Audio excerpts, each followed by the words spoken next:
Welcome to another, what am I calling these? Yeah, team check-ins. That's the word. Sorry, it's been a long week so far. I'm joined by fineokay, Polar Bear Mike, and Twig. Guys, you just want to introduce yourself real quick so people at home can get used to your voices. Fine, we'll start with you. Hi, my name is Alec, or fineokay. What role do you play? Solo lane, I think, depending on how Ben does this year. That might switch it up. Oh, we'll get into that a little bit later. I'm just going to make a note real quick. Mike? Hi, my name is Mike, or PBM, or Polar Bear Mike. I play support. Do you have a preference on which version people call you? I prefer people in person don't ever call me Polar Bear Mike. Really? Yeah, I hate it. PBM better? Yeah, PBM or just Mike is, okay. Yeah. What about former world champion? Does that? I prefer washed up garbage support player.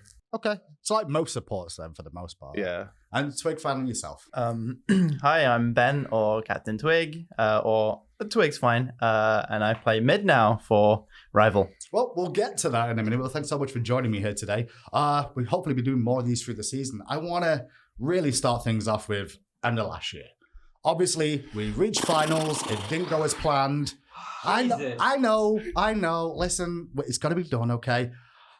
How do you feel you guys did overall? Sure, you didn't win, but at the same time, only 5 players can. Were you happy with your performance overall through the year? Oh, I guess I'm going first. Well, I know you're just going to be honest, so I'm going to let you talk.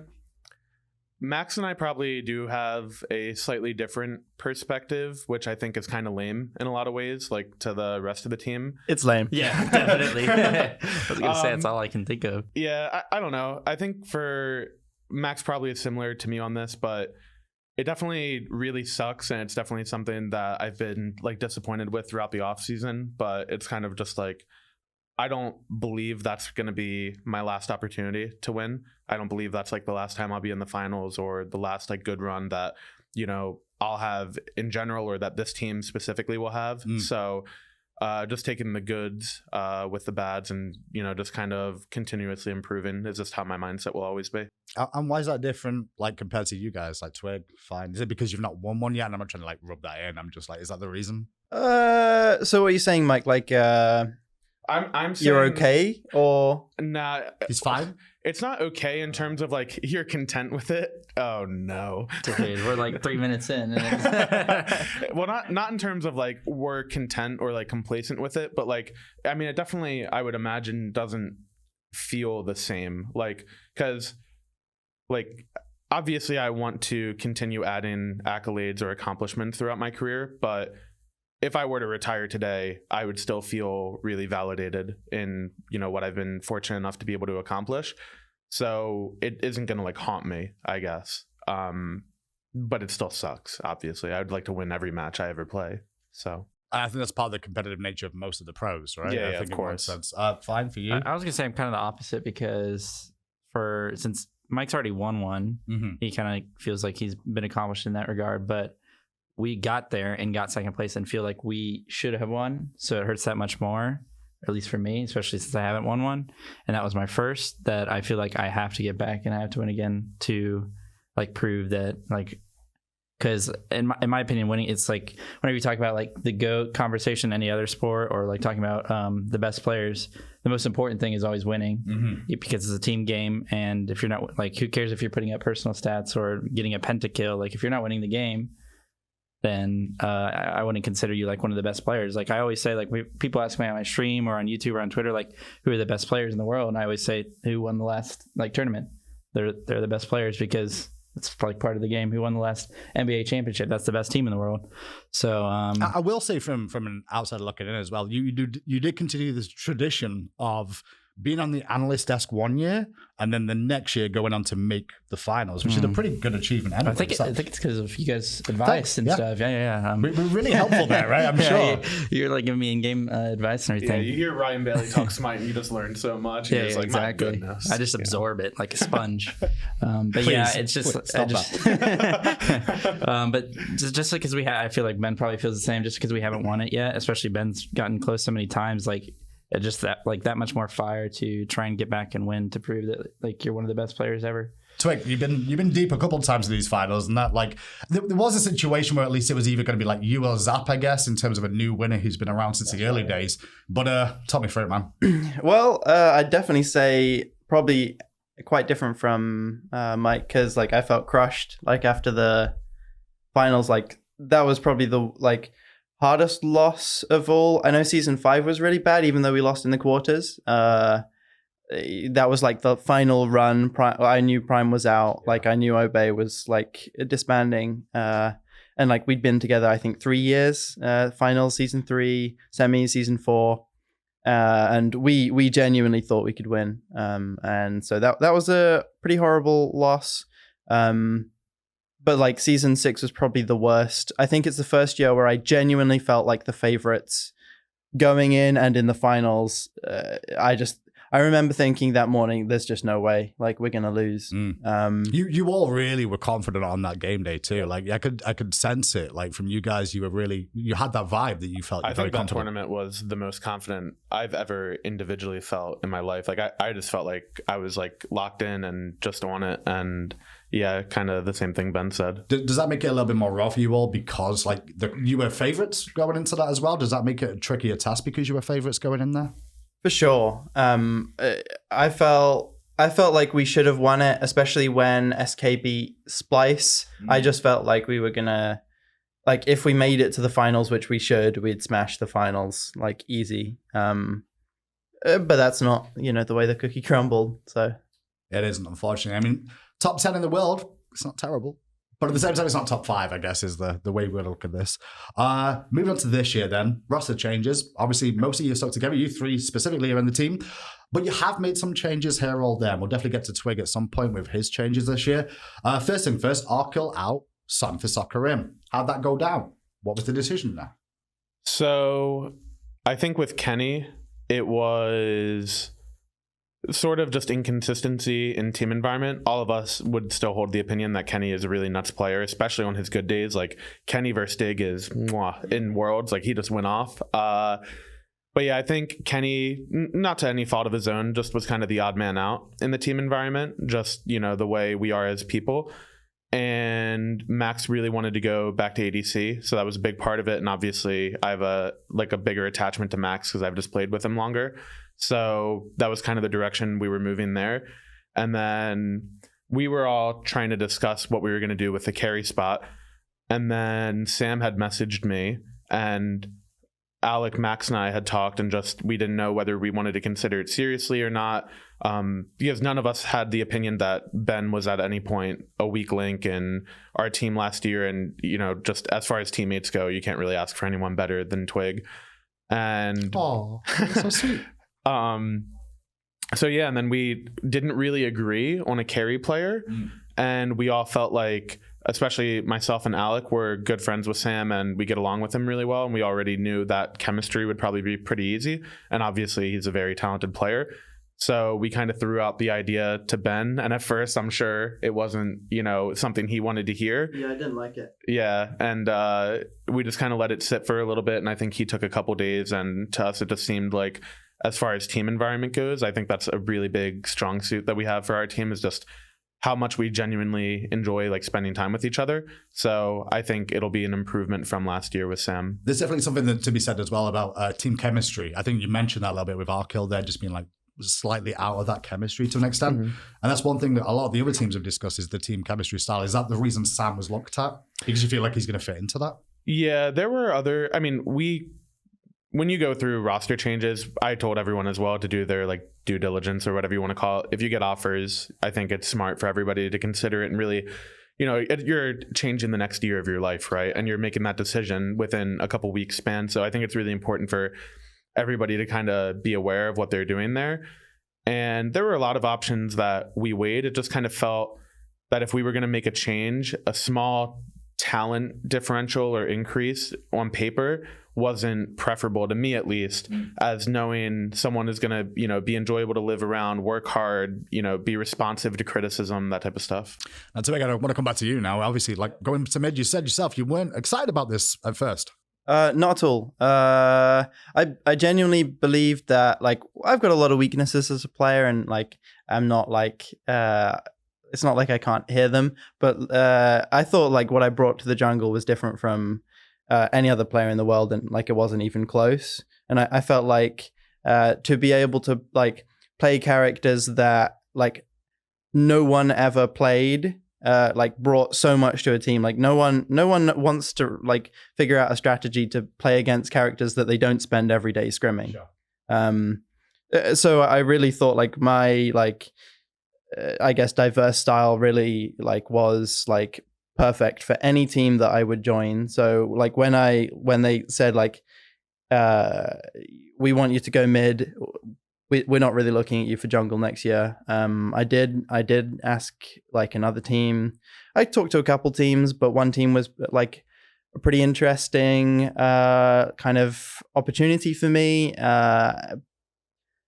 The problem, and I played with one of them before, and like it was basically that I wanted to play jungle. And so I talked to them quite a bit, and then kind of came to the decision I'd much rather have to learn a new role and with the same teammates I had than learn new teammates and new play styles and in the same role.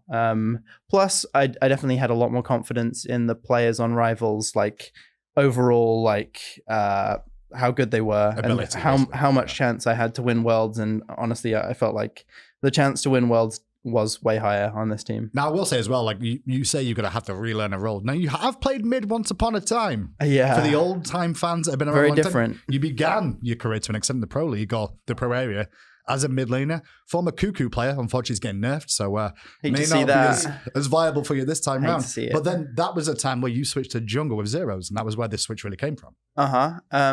So you still feel like there's a new role because it's been so long? Completely different. The God Pool's very different. I think Agni was like a good character back in season 1. He was, yeah. He's dead now. Yeah, I know which one you mean. You know what he's doing.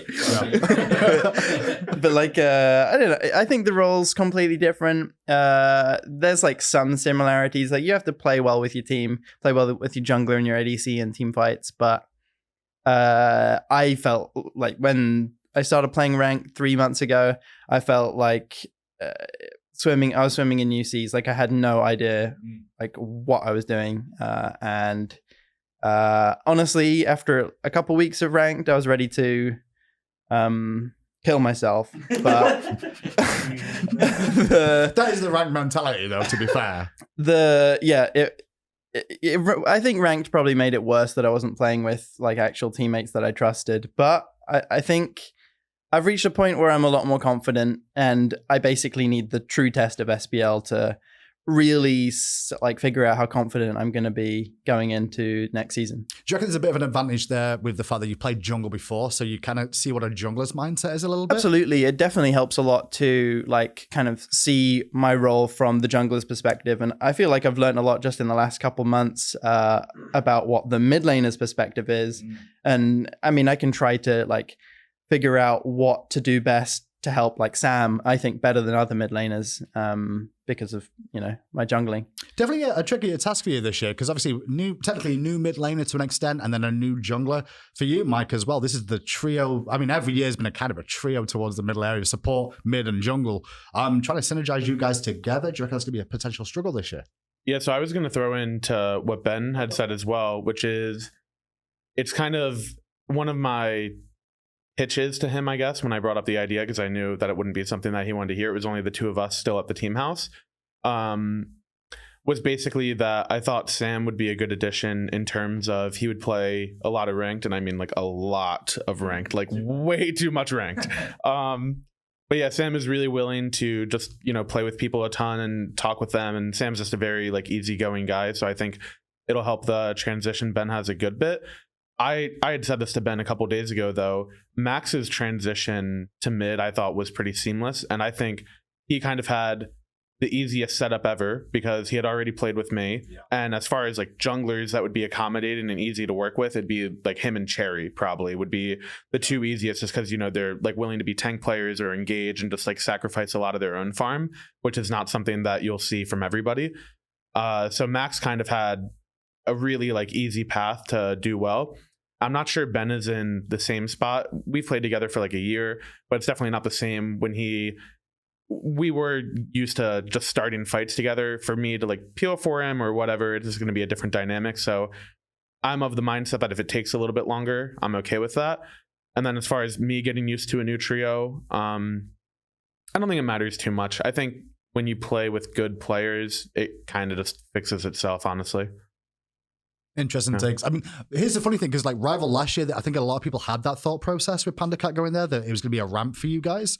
So this is kind of just a reset to another ramp again, but this time it might be more realistic that it's more of a ramp. Yeah, well, we got a little bit lucky in terms of, if people remember the first split, we were playing mages. Max didn't pick a single hunter for like 90% of that split. I think he mixed it, like his opening, I think it was like, he played like 10 games with 10 different mages. Yeah, I'm like, wait, what? Yeah, it was something nuts. Yeah, he was playing just like so many different characters, and we were really comfortable with that. And I think we have room to experiment with Ben in a different way, where we can try out different gods or different play styles, or, you know, however we want to do things. I guess I can't really give more details than that. But yeah, I think we have a lot of room to kind of experiment, because I think he, especially playing a lot of duel like he does, you kind of get weird ideas from that, and just see the way the game can be played differently. It's something, you know, Paul's done as well. So I think there's a lot of room to experiment and kind of mess with stuff. And I feel that we're now in a spot where I think for Alec and I, even though we haven't, you know, changed roles, our roles play like 3-4 different classes every season, pretty much, between the Assassin, Mage, Guardian, Warrior tab. And then Ben can play all of the gods that were played in jungle, and mages, and, you know, hunters as well. And same thing with Max, he can play mages and hunters. So just in terms of team flexibility, I feel like it'll be a big improvement this year, just because of how diverse we can all be. Going to move towards season 7 a little bit more now. Then the first thing to really mention is you guys all chose to come back to the league this year, move back to Atlanta one more time. I guess this is kind of a precursor of what you said earlier, is you're all kind of hungry for that world title again. More than anything else is the reason you came back. You specifically, I mean, coming from the UK, it's a hard decision to come over here for another year of your life. Actually, well, I liked moving here a lot better than I thought I would. And it was at the point where I think I'd rather be here for another year than not, you know, even if they said like the SPL's in Europe, I'd have been like, well, like it's like I went through the hardship, I guess, of like figuring out how to live in America. Like, it's not that different, and it's like, it's not so bad. Like I like living here. I love living in a team house. I think, as like a pro gamer, that's all you can really ask for, is a team house, and living with your team. And so, like, I love it. I love the lifestyle, and I'm down to compete for another year. Mike, obviously. Yeah, I mean, it really just comes down to competing for another year for a title. Like, if there wasn't a world championship, or we were, I don't know, some weird situation happened where it was just like a season, and, you know, the same like legendary world championship wasn't at the end of the year, then I probably wouldn't be playing. Like, I'd probably trying to be doing better things, but not that, you know what I mean. But I also love like playing with and hanging out with the boys and everything at the house, and like they're really good friends, so that definitely helps. But it's really just about competing for another world championship at the end of the day. So, Mike, you still after that second? You still after that second one? Oh yeah, of course. Yeah. I mean, who knows how many seasons we get, but I would like to 53. I'd like to get to 3. You know, we got to get to 2 first, but I'd like to get to 3 end goal. One question I get to ask now, which I've not been able to ask the other teams, funny enough, is we're back at the Cobb Energy Center this year. It's finally been announced. How do you guys feel about that? You played at DreamHack, you played at the Cobb. You be real with me. Do you like the change? Do you not like the change? I haven't played at the Cobb. Well, sorry, I didn't mean to rub that in, but in terms of the event being in a different place, like, did you have to go as a fan at least? Yeah, I watched it at the Cobb, and I I think people were kind of critical of the DreamHack event, and I actually really like DreamHack a lot, and I think it was cool that we kind of put our name like on the same stages as some other good games, and there's a lot of people there and everything. But I do think it just feels different when everyone is at an event to watch a game like associated with you. Like, some people are going to watch Paladins, of course, but everybody knows what's going on in SMITE. Everybody knows the players and everything. And like, when you walk into the building, it's just a different like aura, because everyone is there for a certain reason, and the reason is basically you. And it's just really cool. Well, you if you win. Yeah. Whatever. But So probably somebody. You had to bring it up. Really, I had to bring it up. No, I'm just kidding. But yeah, so I just think that I haven't played there yet, but I think it'll, just from going there as a fan and watching it for so many years, it'll just feel a little bit different and be a little bit more high stakes. And Mike and Twig, you guys have both played at both at this point. How do you feel about the differences? Like, is it a good thing for you, for the fans? Way preferred the Cobb. Thought DreamHack was bad. I thought it kind of sucked. What reasoning? I didn't like the venue. It was always dark, and even meeting fans, it always felt really dark, and the lighting just wasn't like good for meeting fans. That's the only reason. I'm like, okay. He likes a good photo op. Yeah, that's what it is. Like, Lighting. Well, I mean, a stage is a stage. You play on your desk, and it feels the same either way, I think. I did prefer the way the crowds looked from the Cobb to just like different rows. It did feel like there was always more people. I'm not sure if like that's based on turnout. It always felt like there was more people cheering for Smite at the Cobb Energy Center. Sure. And the time of the year, I think, was better too, just because it made the season longer. It made it more like a year rather than like 7 months or something. and then end and wait until the new year. Mike, yourself? Yeah, I think time of the year is a big thing for me as well. Just having people who, are in college or have jobs like a little bit shorter after the holiday break, I think makes it a little bit easier. I think for scrimming, it's actually tougher because we have to scrim through. Yeah. Like, he'll, I assume, want to go home to see family for the holidays or, whatever the case is. So, no. Sign them up. They said they were rooting for SK and they're out.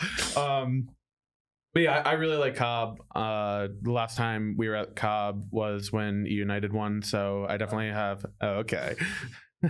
Well, I definitely have like sentimental attachment to that, obviously. So yeah, I definitely like that venue. I think kind of like what Alec was saying, the just atmosphere is entirely different. You walk in the building and you just kind of feel like, I feel more, I guess, focused in a way because it's more just like, I feel like you're just kind of in the zone a little bit more because it's just, like he said, everybody is there for the same purpose. And to have a crowd be very engaged the entire time and to really, be there for you, not just like us specifically, but just for the event, it definitely is just a different feeling. A bit weird this year as well. Like the super fans you started to have in the crowd this year, for example. Those guys were around. Yeah. They've been around. Really? Been around for a while. They had this photos right behind it. They have the twig thing on too. That's sick. Yeah, they've been around since. So in season 4, when I came out on stage and they did the introductions, I had the flag because because NA hadn't won an event in forever, let alone Worlds. They were the guys that gave me the flag. Like, oh really? I borrowed it from them. That's great. I just saw them like walking around the venue. I was like, "Yo, can I use that for the intros?" And they let me use it. So yeah, this is wild. So esports season 7. Let's turn to that now. Obviously, Cobb's been announced. We've talked about that. Move on to how you feel about the esports changes for the league this year specifically, and like, are you excited about the start of the league and why? Do you like how some of the changes that we've made, such as you're going to play every single week now? There's going to be no longer breaks. There's also seeding differences as well. How do you feel about that? Well, I was gonna say, like, talking about the change and everything. Yeah. Another thing about the Cobb. Oh, yeah, sure, go for it. Sorry. No, it's good. It's good. You started on the Cobb. I'm like, I've never really played. So well, I thought of something because I was talking to Bria about this the other day, like, because we were talking about the Cobb, and it's like really exciting because, like, since I think I have a different perspective than them because they've played at them. I think Mike maybe similar because he didn't play at the first couple. Like watching, I was literally a fan, like season 1, season 2, literally just watching and like seeing like my favorite players like Andon Sterling play. Like I always like loved him and like Barracuda and everything. And I was just watching as a fan, like as a spectator, and I never got to actually play on the stage that like Legends played on. Like, not to be corny, but like Legend. Yeah, okay. well, you know what I mean. Like it's different. Like it's a different legendary feeling that like playing on the same stage as like people that you spectated. It's like if you were to watch like Michael Jordan play on a court and then you're able to play on the court with him. Obviously, it's much lower stakes, but still, you know what I mean? No, sure, I get it. Yeah. It's like emulating the people. Yeah, it's a different feeling, and I feel like people watching like that are fans right now, like just imagine like a scenario where you're watching like us play, and a few years down the road, you're actually playing on the same stage as them, possibly competing against them, which is just it just feels around, right? Yeah, it just feels different, and that's why I said it feels higher stakes. Like DreamHack definitely, like of course you want to win this world championship, it's the most important thing, but when you're starting to play on like the exact same stage that you were watching people play on just a few years ago, it's like probably the coolest feeling. So that's why I think it's going to be awesome. I'm looking forward to it, honestly, just to see. Hopefully you guys get back there again. Yeah, as long as we make it. Files this time around. So yeah, esports this year. How do you feel about esports? Just going back to that question. And this scene this year. So I think the format playing every week for our team specifically is maybe a bit of a bigger challenge just for travel between Alec and Max. Just, they travel back and forth between home and staying at the team house for like a week or two at a time or whatever. So I think that will add a small challenge, not really a big deal. But I do prefer, I think, having double round robin within the split. I was a big fan of best of fives in general because I think it kind of is better practice for the actual tournaments. Yeah. But we still have best of threes like in the quarters of tournaments. So best of threes is still fine, still applies. I think that for a lot of the fans, it'll be better because they're more, concise matches and you kind of just get to see more teams more often rather than maybe just like one set a day or something like that. So overall, I'm pretty much good with all of it. I think playing on weekends, actually, I forgot about that. I think will be a lot better as well. I think that helps, people who are in school or have jobs or whatever, just be able to stay up to date a little more. Does it affect you guys with it being weekends at all? Is it going to change your structure? Well, it affects me a little bit because the girl I'm dating right now is a school teacher. So she's free on the weekends. But you're not. Which you hate to see. But it's easy. Outside of that, I think it's way better for the fans to watch on the weekends. So. Yeah. You're European as well, so you kind of know what it's like to try and watch the game. Oh, yeah, absolutely. It's much better on weekends. Makes a lot of sense there. So any other changes to season 7 that you like, dislike in terms of esports general? Like just the format or the actual? Yeah, the amateur scenes, just season 7 esports. I think the amateur scene, if they weren't typing so much, would be a lot better. I don't know what the heck they're doing over there. I was going to say, is there an amateur scene anymore? I feel like they all got... in Europe. Yeah, that's true. The well-behaving players. I think the casting team I'm actually excited for. Oh, yeah. I'm really excited for the casting team. I used to, obviously I played in the Challenger Cup for a while, so I know Gore a lot, and I think he's a really good caster, and I'm really excited for him, especially his weight loss journey as well. Like, that's been amazing to watch. And so him, Dolson, I'm really excited for. Dolson seems like a really level-headed. Turn into gas casters. I'm not used to casters getting gassed anymore. Well, not that I didn't like the old ones. I definitely did. Yeah. He hated them, to be clear. Yeah. Not just not like. Yeah. But yeah, so I'm excited for them because that's another change that I kind of thought of, and I think they're gonna do really well. Yeah, new voices are always fun. Yep. Yeah, I just love new blood in general. Yeah. Like casting team, esports team, anything. Like I just feel like they could bring a different perspective or insight, and they're just more interesting to watch than the same old all the time. Trust me, I've been here 7 years, and I know people get bored of me all the time. I'm like, yeah, I get it. That's impossible. No, don't say that. It is possible. Trust me, because you're all like, oh man, here he goes again. You're such a sweetheart. Weird soapbox. Chicken up. Okay, moving then towards season 7, the actual game. Now a little bit more on the season 7 changes. What do you feel about the season 7 map, the changes to it, slight structure and changes to the jungle in terms of, well, now near Gold Fury is a bit of a change. We'll get to solo. I'll start there, I think, first of all, because that's one of the things that, like, obviously the rest of the map, we can definitely go to Mike and Twig for because they're going to see a lot more of it. Yeah. But for solo laners, how is it?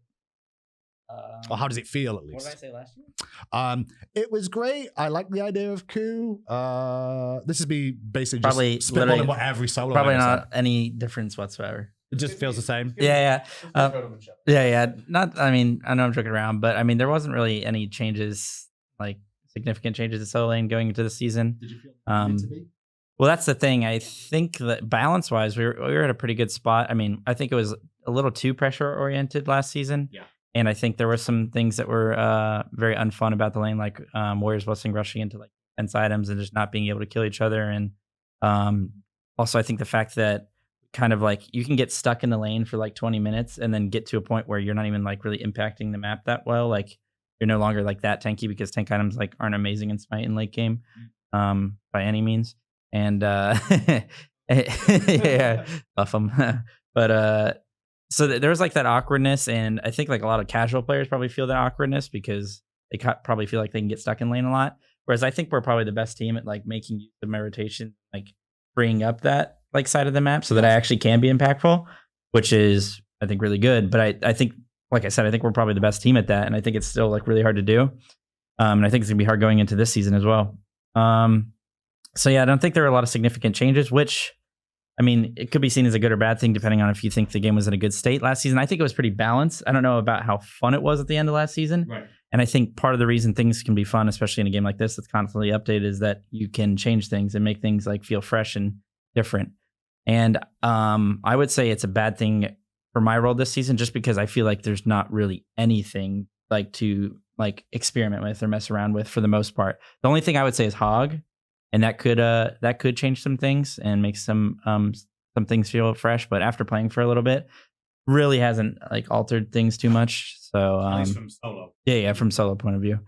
But but the thing about like things staying the same is that everybody thinks things are the same. So what you can do is try and manipulate that feeling that other people have by playing some new gods or trying out some new stuff. I was gonna say, because like you say, yeah, it's the same, and by the end of the year, we've got like healers back in the solo lane again. Exactly, and there's a lot of new teams, so different styles too. Exactly. You did mention Hand of the Gods there, and that's one thing I'm going to talk to you two guys about, specifically Mike and Twig. Obviously, invade meta is a big talking point, but then again, it's been a talking point every single year. Yeah. And as someone sat directly opposite me that definitely ran it down a lot of times through the jungle, multiple times at the World Championships with consistent invades, including Talaria boots, once upon a time. How do you guys feel about the changes to the jungle like invade, like trying to reduce the amount of potential there? I don't think it's gone, has it? I think everyone can agree on that, but I think the changes made were very good, very smart changes. I think short of like, I don't know. I would have said they could have just like, it is what it is. Put a barrier up. You can't cross the barrier up. Like if you really want to throw up no invades, invisible wall till 30 seconds or whatever. If that's where you really want to be, rather than like try to keep some integrity of it and make it harder. I don't know. If you really don't want invades, that's what you do. Hog was good. The XP changes last year make it slightly less rewarding to invade. I think that they're good changes. They're more balanced. I think invading's much worse, lower payoff than before. We'll probably still see it. Yep. I can attest to that. Mike, how do you feel? I hate it, man. Why? Because you can't just chase around the jungler no more? And get no XP? I've said this for a couple years, but see, it's not even about invading. It's about the mindset that Smite should have a traditional MOBA duo lane, because I don't think that, I think that's kind of a pipe dream, because I think there's a lot of differences.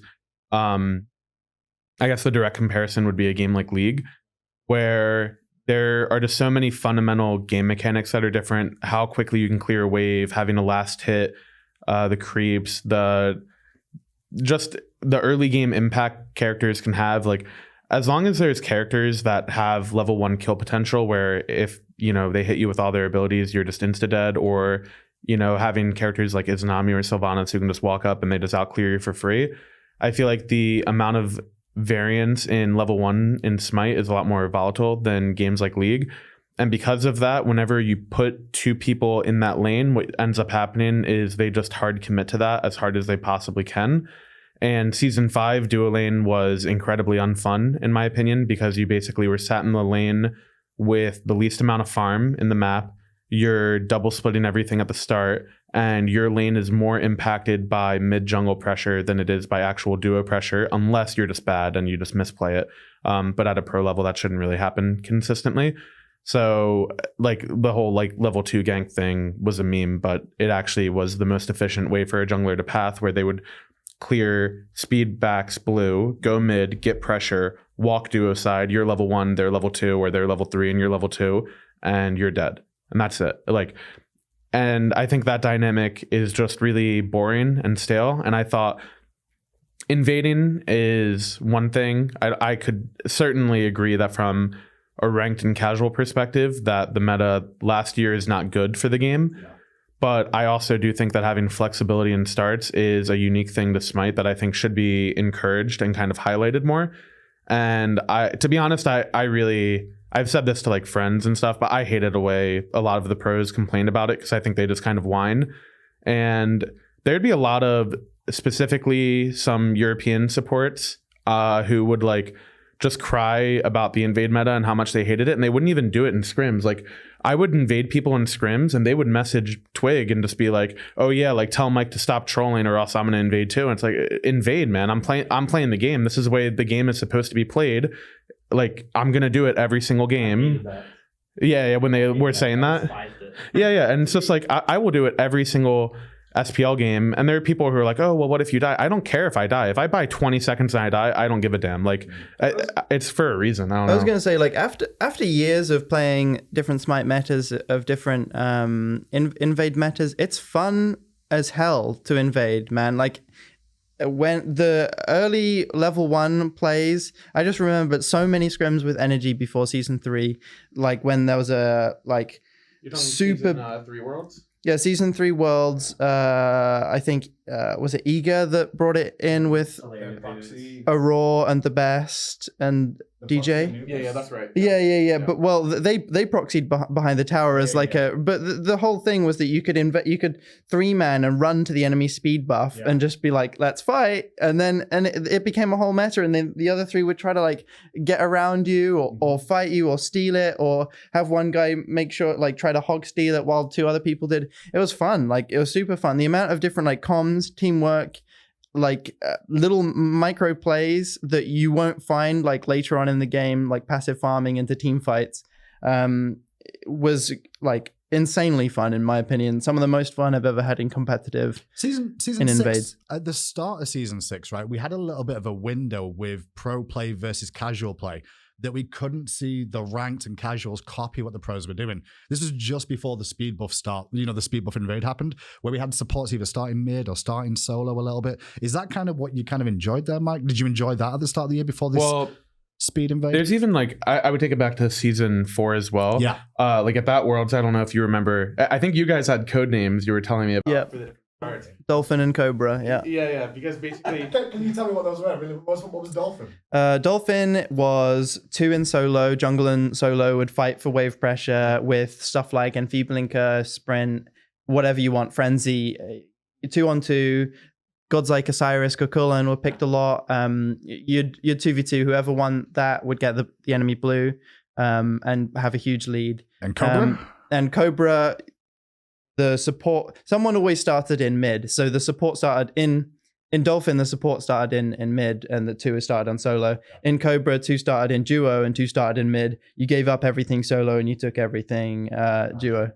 Yeah, and basically my point with bringing that up was in season 4, you would see at Worlds, I started alone in duo, and we would have mid ADC in mid, and then solo jungle in solo. Yeah, and then I would hold the duo wave. We'd get mid pressure, take their red. I'd hold the wave. Max would come to me, clear our purple, our red. We would just wipe the entire jungle. And we had Benji and Kakulin, so solo was a wrap as well. So yeah, like that meta, you could do that, which is what we did. Or you could have 2 duo and 2 mid and 1 in solo, or you could have 2 in mid, 1 in duo, 1 in solo, and have the jungler like sneak around to the enemy buffs and like try to do stuff. Like there's a lot of different starts that you can do, and my point in bringing it up is that I got kind of frustrated because you can't really practice the game in ranked the way you would in scrims, specifically with starts. So in season 4, people were starting like support mid, and I thought, from my perspective of scrimming, I just thought it was super noob, because when I'm scrimming, it's just so clear that if you do that, it like they would start mid and then go solo side and then 4-man split like a speed buff, and it's like, okay, well, that's just not how you play the game. That's just inefficient mathematically. So yeah, basically last year it was a similar thing where people would invade but not really know what they're doing. Like you need your jungler. People would try to just steal the buff, even in the SPL. Like, no offense, I'm just gonna call people noobs. Like they're just garbage at it, and they were just noobs. Like they would try to steal the buff, and then if they don't get it, walk away. Like, no, dude. Like you don't care if you get the buff. You just mess with them. You just hit them. They were bad at it for a reason, which was that they thought it was troll. Yeah, and then they would message you and be like, man. "Why is he trolling?" And it's like, no, he's literally doing it for a reason. And then you try and do it in the SPL, and then you don't perform. I would literally have scrims where, and it's not because I'm some god sent player who just is so much better than these junglers. It's just the way the matchup works. I could make mistakes and it'll still work this way. I just hit them. They can take the speed. I make them back, and I go sit at their Phoenix, and I wait for him to walk out of base, and I just follow them again. You just rinse, repeat, and you really are just griefing them.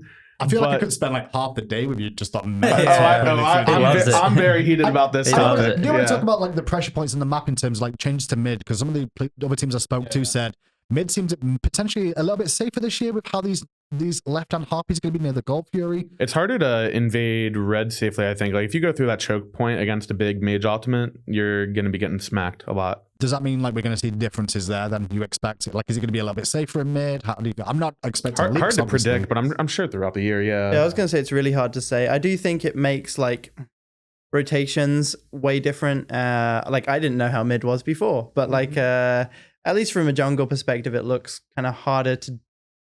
Well, it seems like you have to do things more obviously on the duo side of the map. Like if you want to get into the duo side of the jungle, which could, and I think mid pressure might be a bit more important now that there's two harpies to fight over on either side, as opposed to one mid camp. I don't know. Who knows? Okay. It's just good to talk about like that left. I think the duo side feels like it has more experience here, which may draw more people to stay around there. It definitely does have more farm than the other side. The issue is the harpies in duo lane are pretty tanky and alphas, baby. Call them by their real name. And normally we'll see if there's adjustments to that throughout the year, because that could change things a lot from what we're saying now to maybe how it'll play out later. But there definitely is more farm. You have two sets of mid harpies, two sets of the alpha harpies. You have oracles. Obviously the two buffs that are consistent on each side. So I think duo side just mathematically is a little bit better, unless you just really want Q, which we do, Alec. Go get it. One of the real note, which I forgot to bring up with the other teams really, was Speed and Purple both spawning a little bit earlier now. Does that change things up? Does that like if you get ganked? I'm sure one, people you go will the try other? stuff. Yeah. I'm sure they'll mess with it. I'm sure you guys are going to come up with something. Yeah, I mean, we can't really talk about a ton, obviously, but yeah, I'm sure everybody. That's because you don't have it yet, right? We're still in the lab. No, we're still cooking it up. Before we scrimmed, Sam and I are talking about starts, and then we've like played 3 days of scrims. I don't think we've tried anything that we talked about, so that's a little unlucky. But hopefully United isn't watching this. It doesn't matter, Yeah, opening weekend. I'll be running it down in either way. So on to the next point, which is the competition this year. You just mentioned the United there. How do you feel about the competition in the league this year? Are you concerned? Is it going to be tricky for you? How do you feel about your opposition? You want to go, Alec?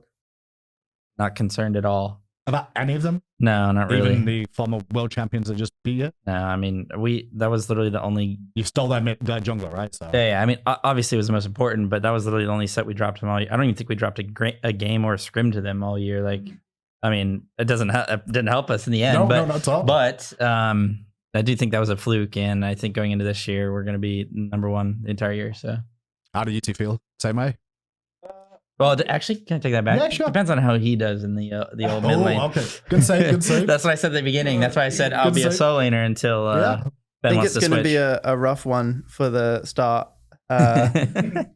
Depending on how our mid laner goes. I think we don't know how to play mid, we are going to struggle a little bit with learning mages as a team. I think we might feed every game and lose a lot. But luckily, the second split, I feel like, might be a little bit more impactful. So there's always redemption. Is this actually wood? You knocked the on it. table? I don't know. I'm now for the lucky. sake of the I hope so. metaphor. Yeah. Yeah. There's a picture of him. That's definitely wood behind you if you need that. Knock on that from now on. It's also the world championship title too.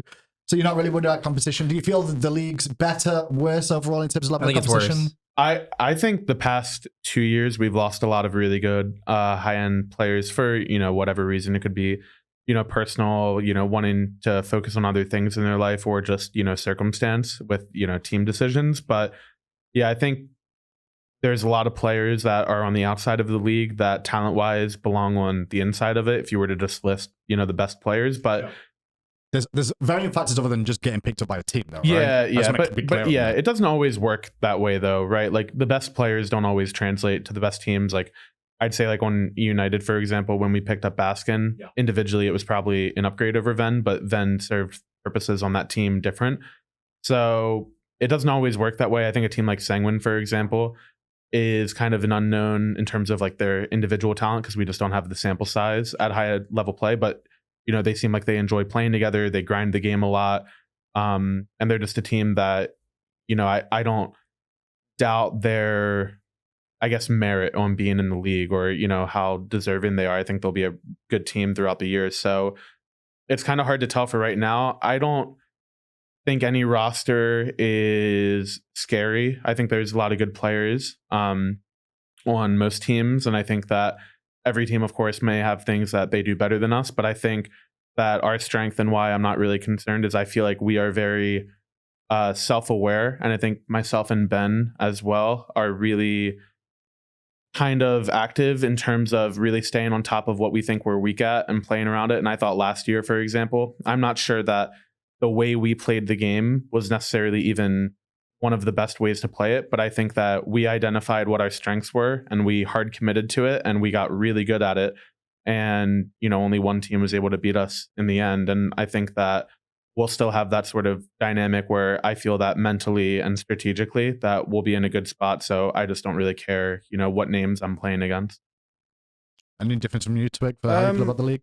Pretty much in agreement. I think strategically, since we've stayed together, we are going to be the strongest team this year, kind of regardless of, and I think Smite's mechanically and like aiming wise, there's like most people have reached the bar. Most of the competitions just like it used to be back in season 1-2 that if you're just better at like pressing buttons and like aiming your mouse, like you'll just smash other teams. Like Energy did that for 2 years, I think.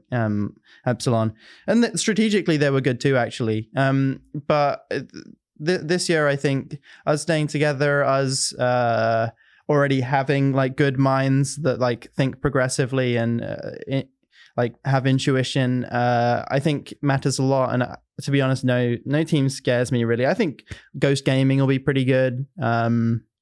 Maybe if their personalities don't clash. I don't think there's like any teams that like scare me or think will be like better than us. I think you could make the argument for a lot of teams. Like you could take United, for example, and say, like Scream and Variety have had really good performances in the past, and Yannick and Snoopy have played together forever. Or you could take a team, PK had won Worlds, and they're switching out a jungler, which is maybe a separate challenge that they're facing. But you still the top level that they reached it at 2 different Worlds, right? They had 2 good runs, and then the rest of it not so much. But you still know that Peak is there. Ghost, basically what he said. Like you could make an argument for a lot of teams being competitive, and I could see a lot of teams placing well, but I think consistency is kind of born out of just consistent, like I guess I can't use that word in that sense, but but just out of consistency is from being consistent. but no, it's from grinding the game and Thanks, having the mental side of it in check and really, I guess, doing your homework or watching other teams, keeping up to date with what people are doing. If you have a bad day of scrims, maybe it could be that you're overreacting to it and you just had a bad day, or it could be that they're trying things that you didn't think of or that you weren't prepared for. And I think that teams that are a little bit more mature inside and outside of the game, and I think we are one of those teams, I think are able to handle the long season a little better. So even if we don't play mid that great and come out of the gates that hot, I think that in the long run, I like our chances. Kind of a perfect chance for my next question for you then. If you guys were not to be in the finals this year, which, if the mid-lane plays well, would be fine. Which 2 teams would you expect to see in the finals if you were not in the equation? I'd love you all individually to answer that too. Hard to tell. I mean, if I was, rough outlook. If I was not playing in the league at all and I was a fan, I kind of just love Cherry. So I'd love to see him get a shot to do that. So SSG. Yeah, and I don't know about a second team, but just Cherry. Just Cherry. Yeah. Twig. Definitely SSG. I think without any like personal like friendships, I think they'll make it, and I think they are. I'd want them to win, and I definitely think they'd make finals. The other one, I think it's hard. I'd love to see like an underdog story from Sanguine or something. Make finals. I think that'd be a sick finals too, and I think. Maybe it's long shot, but maybe like a United. I think Scream's really good, and if the team like works out, you shouldn't say that on in terms of public broadcast. Yeah, really play them game 1. Like don't stroke their egos. What can I say? That's him. What about yourself? I think it'll be. I think Space Station are most likely, but I think if it wasn't us in it, I think it might actually be Ghost and. Is it PK now? Old SK? They're always changing orgs. Like we're the only team that's staying with their org. All right, show up. But yeah, I think Ghost and PK. I think would be my 2. Mentioning the org, how is it with the org? It's everything going so well? You got your, is it apartments you're in a house? Like, I really like our house. It was a bit of a journey getting there. I was in, the Georgia area the entire time. I didn't go back home. So I was the one who kind of looked at new houses and stuff like that. And we had a couple scares through that process, but it's fine. The house we got was our original number 1 option, and we got it kind of last minute. So yeah, we'll take that. And yeah, I mean, pretty much same old. We'll come back to housing and stuff in a second, but last little thing for you. All I want, I'm not after your secret OP picks. I want your most overrated picks. I'm doing this with every team. From our role or overall? No, just in general. Like, Okay. Which gods do you think the community, the fans, even some other teams may overrate at the moment in terms of how well they do? I can hop. Yeah, well, yeah, I have 2. Max and I were joking about Jingwei because people just complain that she's OP, but then it takes like one player just dumpstering them with pressure. I remember you hated playing against it. I just hate playing against it. It's really hard to die. Yeah, he hated playing against it, and I think we were playing like Obey or something. And Alex is like, "Can we just ban it? Like, I'm just tired of playing against it." And Kenny's just like, "Bro, like it's garbage. Like, just watch." And Kenny picked Uller and like soloed WoWy like 2 times and just like took every purple off cooldown, and it was just like a free win. So I think that character is kind of a little overrated. I think people overrate her out of her being annoying because of how just her passive is the main thing I hate. Yeah, and just safety in general. And then for me, the other one is Xing 10. I think people overrated him a lot at Worlds. I didn't even like scrim or play with him because I just think he's kind of like, we called a couple characters like crutch characters that people would play that if you banned it from them, we wouldn't even really be afraid of the god, but we just thought the drop off was so large. And I think people used Xing 10 as a crutch a little bit where he's just kind of hard to mess up, and you can just like, you can play to not die and then just like blink out people and just like try to trade relics, and that's like all you contribute. And that can be good like based on how you build a team comp, but I think that you are limiting yourself as a player a lot if you choose to stick yourself to that. That's just my opinion. Yeah, Xing 10's come up a lot so far, if I'm honest, with multiple teams. You too? Either? I'd say like a small one. Like people love getting hit by like, I think Merlin's a good one where they get hit by like 4 different abilities. Like they get hit by the first 2, What? his That stance did that changed, much then 2 damage? more, and then they're like, Merlin's busted. He's got a blink too. Like what? He's got a blink. What's He's wrong? got 2 with stuff. Or like he blinks away from an ability and he's like, he's busted. He's busted. He must be broken. And I mean, I think he's a fine character, right? But Sure. like, I think he's got to be the most overrated in my eyes. Yeah, if you get hit by 4 abilities, then everything's going to be busted, Yeah, right? you Pretty should much. probably die too. Like Yeah. if you're getting hit by that many. I think for my role specifically, I don't really have ones for other roles.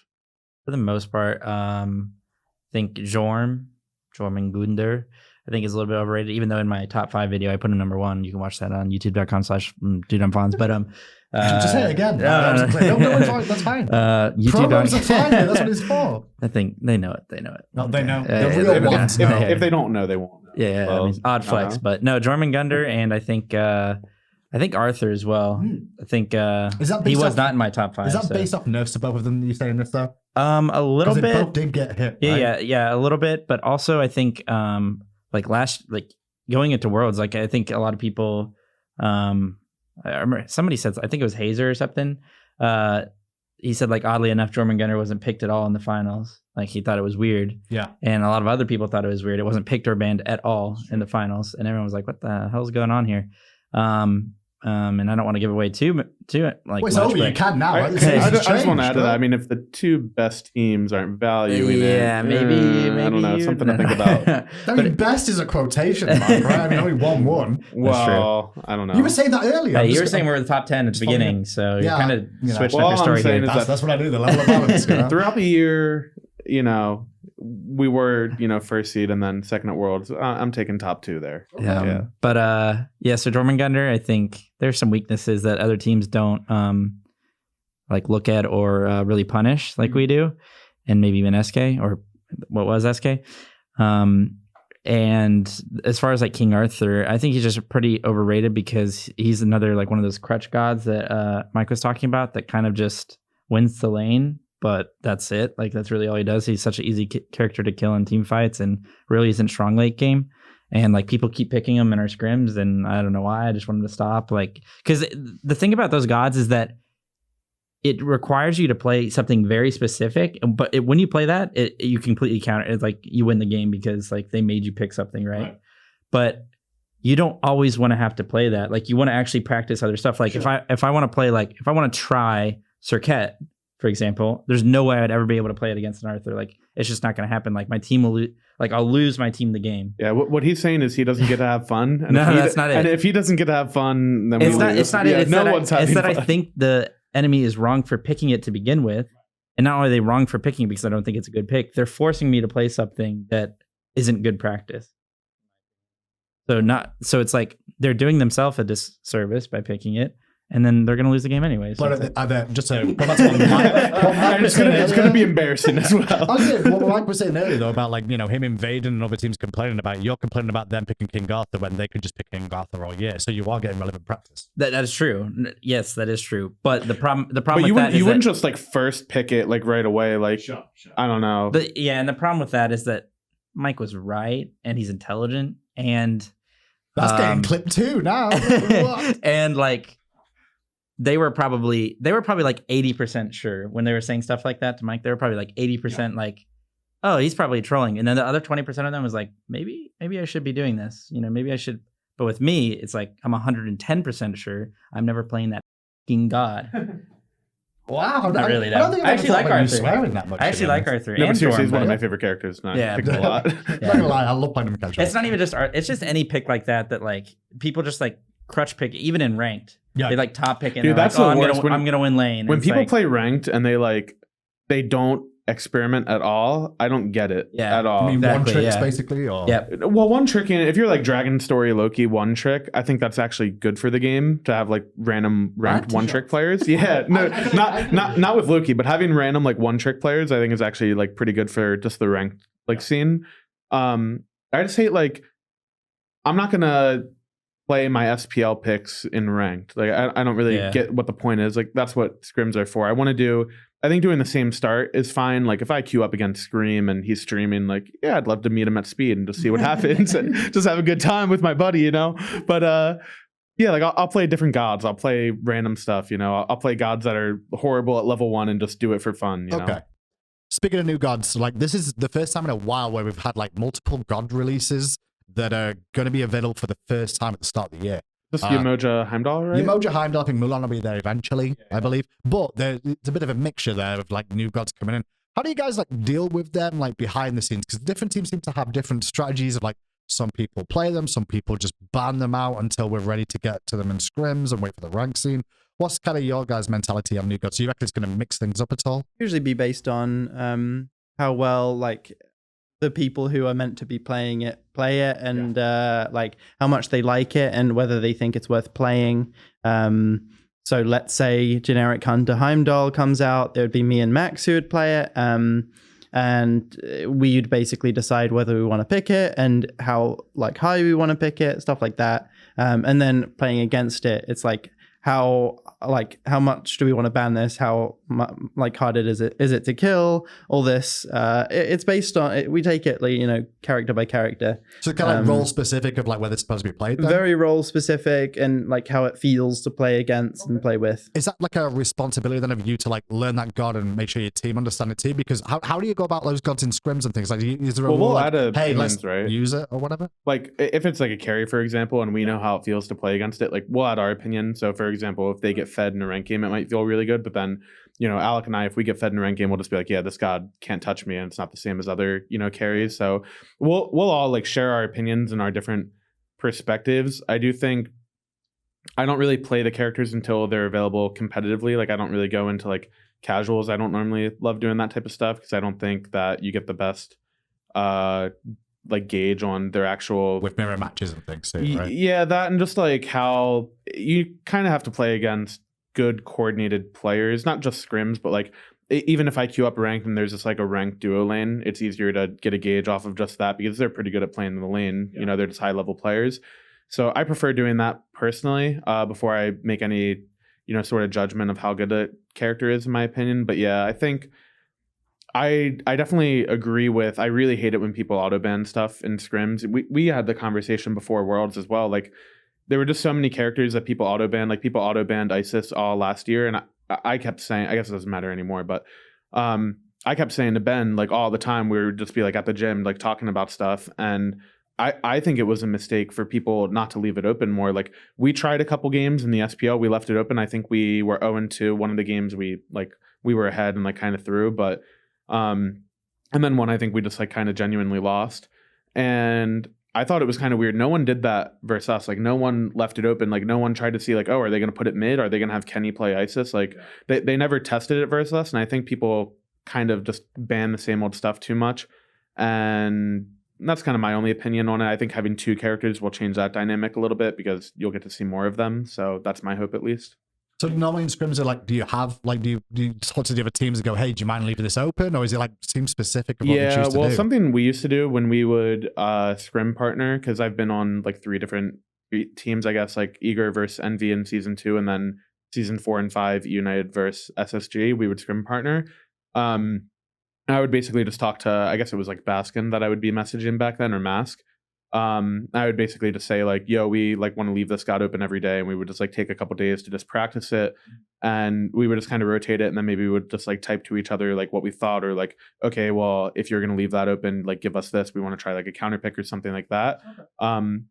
And at times it's weird because you don't want to tell a team like, oh yeah, we want to practice this, but at the same time you're still learning both ways, because if both teams are of the understanding that you're trying to do things specifically, it kind of gives like a focus to practice. And I think maybe Zap talked about this when we were doing a separate piece of content, like a season 7 discussion. But a lot of people, when you go into scrims and people are just like autopiloting, it's really bad. So I think having the dynamic of like, yo, leave this open for today, let's see what happens, I think is really healthy for scrims in the long term.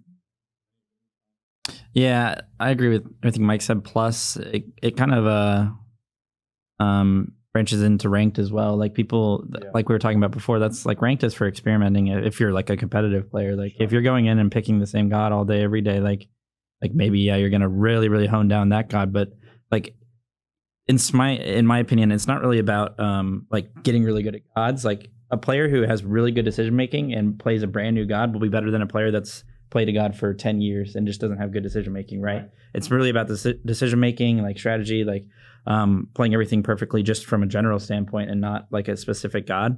So I think there's like a really big disservice that people do in ranked where they'll ban the same stuff like all day, of course, because they want their elo, their precious MMR. Precious. But then they want to win so bad, so that they ban these. What's up? TP's important. Oh yeah, of course, toilet paper. But so they ban these same gods and then they never get practice around it. And if you're a competitive player, like why are you playing? Sure. Like you're playing ranked just to win, like you're not getting any practice out of it for your actual like job or anything like that, or what you're like really pursuing. So I think like, for example, like I don't know the last time in ranked I played against Yamoja, and like people think she is so OP, but like I when's the last time I actually got practice around it? For week 1. And the worst part about it is that she'll get like a slight nerf or she'll see a slight adjustment, and then nobody's played her for this long. And then all of a sudden, one player is going to play her and just be amazing at her. We've definitely had that like through the years as well, funny enough. Like Scylla was a really good example for me where she got banned for such a long period of time, but she did fall off. And then when she came back to pro play, people couldn't really play her anymore. That happens too. Yeah. Certain gods will be banned for a while just because they're just seen as a must ban. And then all of a sudden, it's like, I don't know, I'll just give an example of like a healer. And all of a sudden, there's like a new god in the game that has anti-heal. Maybe some anti-heal items got buffed and they never really changed the healer herself or themselves. And then all of a sudden it's a terrible character, but it's still being auto banned. And I hate that because it's just like again, I think ranked is for experimenting, and the fact that like you don't get practice against certain gods is pretty lame. And it's the same in scrims. Like when people auto ban like new gods and everything, I think it's really bad because it's good practice for both of you. I think people care too much about the results of scrims. Like I've definitely heard that over the years. It worked in scrims. Scrims are going well. Yeah, I think there's a lot of like specific like players and teams that just really, it just affects their morale like way, way too much. And for me, like I could lose every single game in a scrim session. I plan on losing every game in a scrim session. He'll make sure of it. But like sometimes I'll go into it and I'll tell them, I'm just like, I really don't care about the rest of the game. I want to practice like the first 5 minutes, or maybe I'll be like, okay, I want to do like a different build and I want to practice, this sort of thing, or maybe it'll be I want to practice how we rotate in the mid game or how we group, or really being clean with like back timings or stuff like that after objectives. And Yeah, I just think having a different focus really helps. And I think a lot of teams will just get into the cycle, especially like in split, where they just are basically picking and banning like it's SPL, not thinking about counter comps or anything like that. And then they get caught off guard. And it's so easy to get a free game off of teams just because they just keep doing the same thing over and over and over. One thing I'll ask on scrims real quick, because it's a question I've always had. How tricky is it to practice a late game in scrims? Like, is that something that is ever done? Do you try and make that a thing? Because the one thing that everyone always plays is the early game, so I get that's most of the focus. But late games, sometimes we go 40, the biggest thing you then can kind of ask is people not to F6 early. But this is something we disagreed with a lot last year, because I'm kind of the opinion, I think everybody would agree it's good to be able to practice late game. But I also kind of hate the mindset where you should just stay in every game no matter what, because I think there's some games that are just over. Like if you try a start and it goes really horribly, and it's, I don't want to say not realistic, but if it's a standpoint where like, maybe you're multiple levels behind, or maybe I do something in Alex lane that messes him up, where if I were to leave, if I were to leave the lane untouched, maybe he would win it and have pressure. But instead, I, maybe try something different, and maybe I like split with him, and then he hits level 4 late, or hits level 5 when like a little later than them, and it just messes up his lane. Like when stuff like that happens, and it really snowballs a game, because teams can take advantage of that type of stuff. Or if I happen to like int a couple times, if we happen to just get, if we're like 10, what I'm saying is if we're 10,000 gold down at 15 minutes and we have to rely on the other team to troll to get back into it in scrims, and they're like farming us at like our back harpies or something, like I just want to go to the next game. Like so there's never like a case of like, hey guys, let's all just farm till 30, no kills, we're just gonna farm our lanes, and at 30 minutes that's when we're gonna start playing. Never really happens. I guess it's tricky, like the later the game goes, to really like when it gets to a stage where you're all equal farm, all equal level, all got full items. Well, the thing is, when you're practicing late game, you're not practicing like 5-on-5 team fights. Right. When you're practicing late game in the SPL, it's like we're down 4K, like maybe we need a little bit more gold to like get our power spike, but in the meantime we have to stall fire. So you like play this balancing game of like, they have more ward control than you, they could be baiting fire, you have someone who's like trying to back for a power spike, or you have someone who doesn't have relics and you're like trying to hide them, and you're like playing these scenarios that change every single game. So the idea of being able to practice a very specific thing doesn't really happen that often. I think that it's more just, it's obviously nicer to get a higher volume of games, but you couldn't just go into scrims and just be like, oh, okay, we're completely even, because the game will never actually be like that. Plus it's like you're like, do it statistically, like I would say like 20% of games maybe get to late game, and like 80% are like all early game. And I think Mike and I agreed on this last year, is like if you can perfect your early to like mid game perfectly, you'll beat most teams. And if you're the best at doing that, then you're going to beat them. You're going to snowball the game and win most games in like I think that's just been SMITE for the exactly. entirety of it's the like game. For like 25, like most games will end in 20, 25 minutes if you do it perfectly. And because 80% of the games rely on that, and like 80% of the games will end before then, why not practice almost 100% of your time on that, so that you can perfect as much as possible, so that, let's say you play 100 games, you win 90 because you're so good at it, I'd say also your like small decision making is more highlighted in the early game when there's more going on, and like there's small things about like how you hold waves, or how you path, or when you choose to back, or what order you choose to do farm in, and there's a lot of very small decisions that get highlighted a lot more. Whereas in team fights, a lot of things can play themselves. Like I could play Geb and blink alt and then just shield my carry, and like that's my contribution. And there's not really a ton of variables that change. I think most of us have played the game enough where when you get to a team fight, you kind of know your role, and practicing like communication and maybe specific like comps or counter comps, or like how you play verse or with healers can change a lot, that type of stuff. But other than that, I feel like you're just kind of playing the game how you normally would. Like a team fight at Gold Fury at 15 minutes isn't that much different than a team fight at Fire Giant at 30 minutes. You're just, maybe, tanks. Like I don't get to play the game because I'm dead. But other than that, it's not that crazy. Yeah. All right, I'm going to lighten the mood because we've been going a while now. So flip phone questions now. We're coming towards the end. Turning towards like living together and things like that. So who's got the biggest room, first of all? Me. I got them. How did you get it? Out of interest. Well, I think Mike and Sam wanted to share like the basement where there's like 2 bedrooms. Okay. And since Alec and Max like doing a lot In of and out. Yeah. doing a lot of traveling, then that was just me and Pete. And Pete did get the master's bedroom he had Pete to share Slaney it for the with guys at Alec. home. Yeah, Slaney. But also he's the coach. I mean, like, Kind of gets the what short end are of the we stick doing here? anyway. Like, the players let's not be gonna reasonable sleep about well. it. You know, let's be reasonable. Yeah, Sam and I wanted to share the basement because Okay. there's like we have like our own computers as well, in addition to like scrim computers. So there's like room to put those down there for when we're like hitting the queues, and then there's like another kitchen down there as well. So like we have 6 people who eat a lot because we all go to the gym and stuff, or just like to cook for themselves. And Who's the to worst keep one- cook, by the way? Because that's one of the questions on here too. Speaking of that, Alec cooks the least, but I don't know if I don't think anyone's a My bad uncle cook. was a professional chef. He owned a restaurant. Oh, I that's worked at the not you, restaurant. right? So Like- yeah, but it runs in the family, right? Oh, It's good like- save, good save. yeah, it's hereditary. I've heard cooking. Yeah, I'd say he cooks the least, but I don't think anyone's a bad cook. I mean, a lot of us just make like gym bro stuff, like chicken, rice, and broccoli. Pretty So, simple. But yeah. Rice is really difficult. You have to put it in the rice cooker, and then you have to put water in it. Sometimes and you then the put worst salt and part is pepper into it. you have to actually click a button. press on. Yeah. Yeah, it's Yeah. So how do you do the grocery shopping? Do you go as a group? Do you go individually? Do you all have your own shelves and things? I guess if you said you've got a separate kitchen down there. Yeah, That's- Sam and I have a lot of room down there.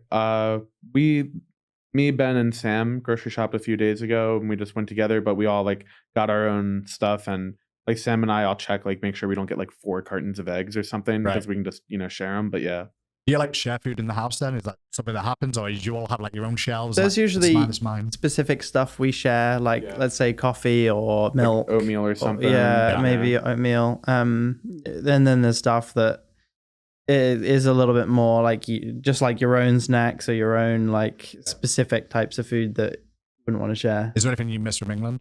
Oh yeah, a lot. What are the big standouts for you? Well, I miss a lot of takeout food like fish and chips, and I miss like kebabs. Like they don't do kebabs properly here ever. This is my podcast now. Yeah. And I mean, it's a disaster, really.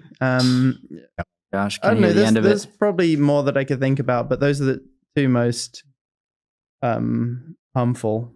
Oh, yeah. They're dangerous. Believe me. Traumatizing. They're I'm definitely. man after my own heart because both those things registered way too quickly there. Who takes the longest showers then in the house? Probably me. Yeah. Yeah. Well, Because he's always making videos in the shower. okay, I haven't done those with I Sam mean, that sounds yet. weird out of context, but if I you've seen his, I kind of like it in that if you've seen context. his- I listened to one of them. It was really good. Yeah. Yeah, I probably do just because I also just like I don't know. I'm just always messing with my hair or some crap. I don't even have a lot of it, so I don't even know what I'm I'm glad doing. you clarified what you were messing with because that could have got weird. Yeah, I'm messing with. We can turn the cameras off for a sec. Mics maybe instead, Yeah. right? No, just the camera. Just the cameras. Yeah. Who do you not want to go in the bathroom after? I don't know. I feel like, Tough one. yeah, probably Pete. Probably Pete. Pete's the messiest, but I think in terms of Yeah, like exactly. Pete's the messiest. Not only so will it probably smell, that. but there's gonna be stuff all over the walls. Oh, There's yeah. gonna be, it's gonna Ceiling. be it's gonna be a disaster. Who knows? Yeah. No, I don't think anyone's that like bad with bathrooms. I haven't noticed. Yeah, I'd It's a just good thing say like we've been pretty fortunate with having multiple bathrooms. yeah, so we're yeah. happy with that. We've usually had to only share like 1 or 2 per house. So But- Slaney's the messiest on the team. That was going to be my next question. That's what Yeah, we that were would be gonna do. unanimous for sure. Kenny was by- pretty messy by last far. year. He Yeah. is I mean, he's not on our team anymore, and I don't want to like throw him under the bus, but he was pretty messy. Oh, who's the cleanest then? Probably me or Ben, I would say. I'd say I'm more particular about how I Yeah. want stuff, but I think he is willing to like deep clean a lot of stuff more than I am, or like he'll clean up after other people sometimes, and I never will. Like I will keep my areas very clean, and that's Mike's very OCD about his own patterns and Right. stuff, and it's a little bit. It's going to be in a certain position. not that as much, but like I really hate, for example, like I really hate when people just leave dirty dishes on the counter. Like I'd rather them just be in the dishwasher, but Ben doesn't mind, like if they pile up, he doesn't mind taking like 20 or 30 minutes and just like hand washing them. But I personally, like I hate seeing other people's like dirty food out. It's like a little bit hard to say because I don't really have anything there, and I didn't really have anything last year there. So like Mike has all of his stuff there, and it's all like organized and everything. But I have like a You bed. can talk about the other place that you live too, back at the other home life. Like, is it you No, clean that's a separate I don't bring that into work. Why? But I don't have a lot of stuff at the house. Like I just have a bed. Like last year, I basically just had a bed, and I had my like dog crate for when Odin was there, and then that was it. So it was hard to make a mess, you know. That's fair. So who's the loudest in the house? Would you say? Okay, it was me. For sure at the start of the year it was me because I had my What changed that really like start and then so my separate Lost computer I didn't yeah I wasn't boom boom, boom. Sorry, that was a bad joke. At the start of the year when I had my computer in my room I didn't have a door to it. I was just like in an attic sort of, so if I would talk at like midnight or something, he was trying to sleep, everybody could hear me. I stopped doing that. I just like would only play Smite downstairs basically, and that was it. So is that why you go to the basement this year? Well, sort of, yeah. Sam and I could like shut the door if we wanted to talk to like, you know, some of our friends, like, you know, Snoopy or Hurry or whoever we're talking to. Like, it's just easier for us to just like, you know, kind of not put that on them. So I guess that was part of it. I actually think maybe Pete was okay. I don't know how you guys feel because again, I didn't have a door. But there'd be a lot of late nights where either you and Max would be playing like Bob the Builder or Pete would be up like talking to people. And I would just like have to sleep with earbuds because I could hear them just the way the house was. But Bob the Builder? Yeah, Fortnite. Yeah, Fortnite. Oh, okay. Yeah. Okay. I was like, what's Bob the Builder? Is that so you're the loudest then? Who's the quietest in the house? None of us are quiet, No I one's don't quiet. think. It was Kenny. It's got to be Sam. It was definitely right? It was Kenny. definitely Well, Kenny. this year, who do you expect? No, it's probably Sam. It's got to be Yeah. Sam. That'll Yeah. be Sam. Okay. Least intelligent. Whoa. We can start with most intelligent. If you want Probably to start that okay. way. Max is the biggest goofball, I think. He's Like, the youngest. yeah, so. like he's just the most like he'll have like the high school or like college kid like trendy like words or just like goofy Yeah, stuff that that he wasn't- says all the time. I don't When I know. said he's the youngest, I didn't mean like I'm a boomer and like I just think that young people are just stupid, you know. Definitely not. Back in my day. Yeah. But I just think he's the most likely to goof off or Okay. Then who would you say is the most intelligent in the house? I'd probably say, me by far. I was just about to say me by far. Wait so a second. weird. What were you gonna say, Mike? Yeah, because I'm not conceited, I'd probably say Ben is the wisest. Ben is probably the one that I think Ben is often. I guess we Yeah. could break it up into wisest and street smarts. If that Well, helps. I'd say the three of us are. I mean, honestly, most of us are pretty smart. Not Max for sure. But I'd say the three of us are all like smart in our own way. Like we have different, you know, strengths and weaknesses. I'd say my strengths are like much more, like a lot more highlighted. But like, yeah. Are we just talking I know. games there? In Yeah, general? that's I've what seen he's some about of to those say. videos, right? No, He's no. about to transition into Yeah, like yeah, my yeah. deadlift. Is that Exactly. I wasn't even saying that. I was just saying like, yeah, I think there's some things we're more intelligent than others about. I think Alec has a lot of like random facts that he'll just like pull out. Like, I don't know. You'll just have random tangents, I think. I think the way Alec, well, everyone on the team, I was going to say Alec, Max, Mike, and I think the way they think is, let's say, correct, which does make them all Let's very say intelligent. objectively I don't know correct. Sam well enough, but I think he's pretty smart too. So, and I don't even like. I think Pete's pretty smart. Like, I don't think like, but they're all in their own way. But especially Alec, I like the way he thinks. So if I really had to say, I would probably say Alec. Wow. What about you? You got any differences there? Did you say the same thing about Twig? I never really thought about. I mean, when I think about it, them taking tests. Sounds like a no. in school. A polite no is what I mean. Yeah. No. I don't think any of them are like from my pedestal up here, like looking down on the Like no one's challenging the throne, right? like looking down upon them, Right. like really assessing them objectively. I think they're all really smart. But I think if like just to make it a fun question, if like I like see them like in class taking a test, like who would be the best? I think it'd have to go with Mike.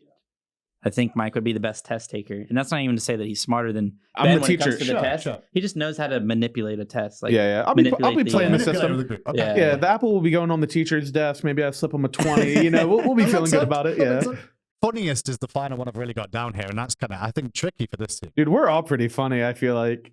Yeah, I don't especially know. me. Yeah, especially Ben. Like, I think we would agree that Ben is the funniest. We can all agree. I'm funny. I think I'm probably the most likely to goof off, but it's like, you know, you throw 100 jokes out there and like only 2 of them hit, then you're not the funniest, right? I'd say But how hard do they hit, right? yeah, that's the true. question, They right? they hit hard when they do. That's yeah, for sure. I think Alec probably jokes around the most and is like the most consistently funny. I'm the person that people like just want me to shut up because I will purposely just make horrible jokes like for my own entertainment. Yeah, make it as like horrible like dad jokes, like as cringe as possible, just to entertain myself and just kind of look around and be like, and to see if anyone like gives me a reaction. And they definitely hate that. But yeah, I think we all like. I think Ben is around. the funny like. Maybe it's like different for others, but I think Ben is the funniest when it comes to just what he said is funny. Like others will goof off, like and say some like or like do something troll or. You mean like how like blunt he speaks, or but like the actual thing he said, right? Yeah. It's just like the words he uses. Is it the language difference from English to American English? Is that part of some it? Of it too? Part of it, yeah, but some sometimes. of it is just like I think Ben's just like got away with words. Yeah, he's very articulate. I'd say. Well, we're coming towards the end finally of this. The last thing I'm really going to ask you is, thank God. I apologize. My one thing you're excited about for each of you with the season starting back up. What's your favorite thing, or your thing you're most excited about with the season starting back? Just hanging out with the boys, going to the gym, chilling, playing games, just everything. Getting paid. Yeah, definitely. I mean, that definitely helps. If I was getting paid, I'd leave all these losers. Second placers. I was waiting for a game of first placer when I wasn't on his team, so maybe I shouldn't say that. But maybe, yeah, maybe you're hanging the out problem. with the boys. I was gonna say bonding with the chaps, you know. The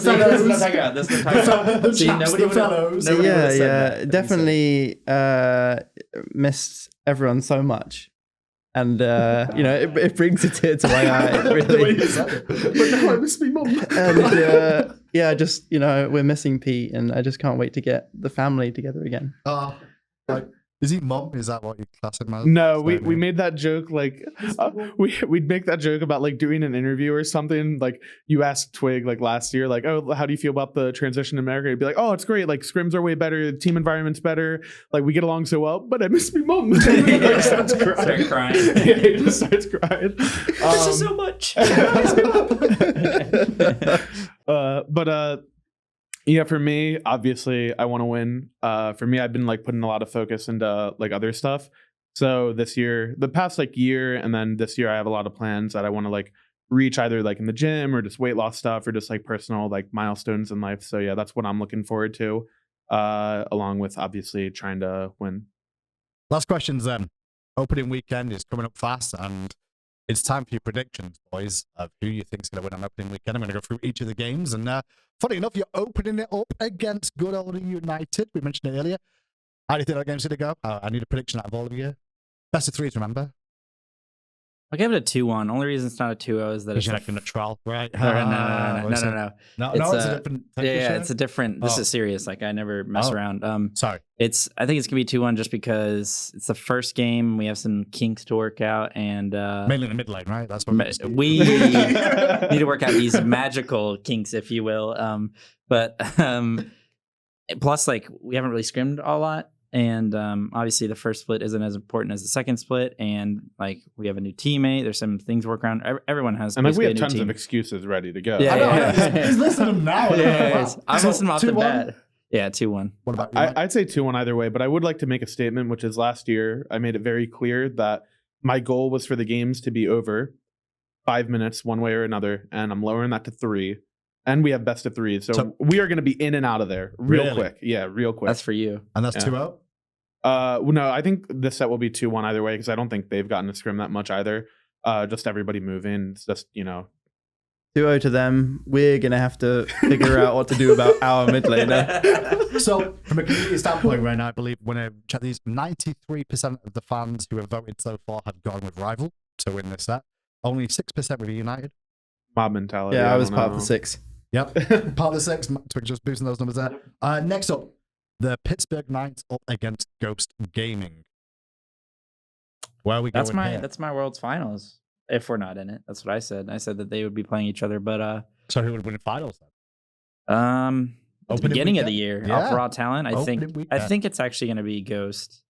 And even though, I think maybe 2-0. Even though it's a former SK and they have a lot of the same synergy, I think that it's a really big change with the new jungler, especially Cuvo, because like he's been playing with other people his entire career. He's literally been playing with the same people. So I would say that Ghost is going to start off a little bit stronger than them. I'd probably say Ghost 2-0 as well. Just, for that set, I don't necessarily think that's indicative of their team strength throughout the year, like in that matchup. But yeah, I think for opening weekend, yeah. Twig? Yeah.